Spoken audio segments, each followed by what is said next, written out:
ma xasuustaan xafladii furitaanka safaaradda Mareykanka ee Qudus waxay dhacdo aan caadiyan oo ay sugaysay Israa'iil muddo badan laakiin ma aragtay arrin la yaab leh intii lagu guda jiray damaashaadka furitaanka safaaradda waa kuma ninkan miyaad garanaysaan ma aha shakhsi caadi ah waa isla isaga ninkii ka dambeeyay furitaanka safaaradda markan wuxuu yasayaa muslimiinta wuxuuna leeyahay maba jiraan dad lagu magacaabo Falastiin ma taqaana qisada bilyaneer Sheldon Adelson da'diisu waa 85 jir hantidu haysana waxa lagu qiyaasay 44 bilyan oo dollar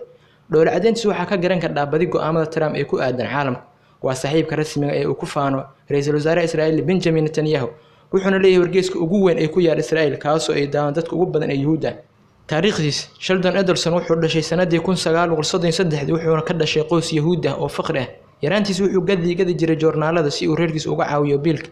kadib wuxuu bilaabay ganacsiyo yar kuwaas oo guuleystay 1960 wuxuu noqday milyaneer waana aasaasaha iyo milkiilaha shirkadda Las Vegas casino oo ah meel ka kooban madadaalo kalaabiyo iyo khamaar taasoo uu ka helay macaash badan wuxuuna magaalada barakeysan ee Qudus ka dhisay matxaf lagu keediyo dhaqamada Israa'iil kaasoo uu ku kharash garay 50 milyan oo dollar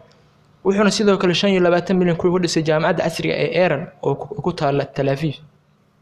waa ninkii ka dambeeyay guushii Benjamin Netanyahu ee doorashadii 2009 markaasoo lacag badan uu ku kharash garay soo bixida Netanyahu sidoo kale wuxuu sameeyay shirkadda safarada Yuhuudda taasoo Yuhuudda ka soo rartay dacallada dunida si ay u keento Israa'iil wuxuuna Mareykanka oo kaliya ka soo raray 600,000 Yuhuud Amerikaan ah sanadii 2012 wuxuu doorashada Mareykanka ku kharash garay 50 milyan si looga guuleysto Obama laakiin lacagtiisa ayaa noqotay hal bacaad lagu lisay kadib guushii Obama waxay sanaduhu socdaan waxa timaaday doorasho kale markaan Sheldon Adelson uu faraxsan yahay maxaa yeelay waxa tartamaya saaxiibkiis bilyaneer Trump wuxuuna ololihii Trump ugu deeqay 30 milyan si uu burburiyo riyadii Hillary Clinton ay ahayd inay noqoto haweeneydii ugu horeysay ee madaxweyne ka noqoto taariikhda Mareykanka kadib guushii Trump waxa rumooday riyadii Sheldon Adelson ay ahayd inuu mar aqalka cad xukumo nin daacad ah Israa'iil sanadii 2016 daraasad la sameeyay ayaa waxa loo ogaaday in Sheldon Adelson uu noqday ninkii qarashaadka ugu badan ku bixiyay doorashooyinkii xigay ee 2012 iyo 2016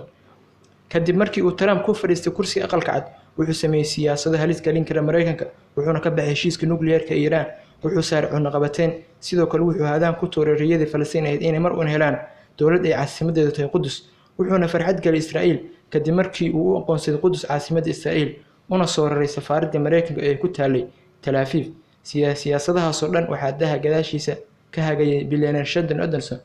waxaana gudaha Mareykanka looga yaqaanaa aabihii ruuxiga Israa'iil taasoo uu ku teestay jaceylkiisa xad dhaafka ee uu hayo Israa'iil sidaas ayuuna Sheldon Adelson u sameeyay wixii uu rabo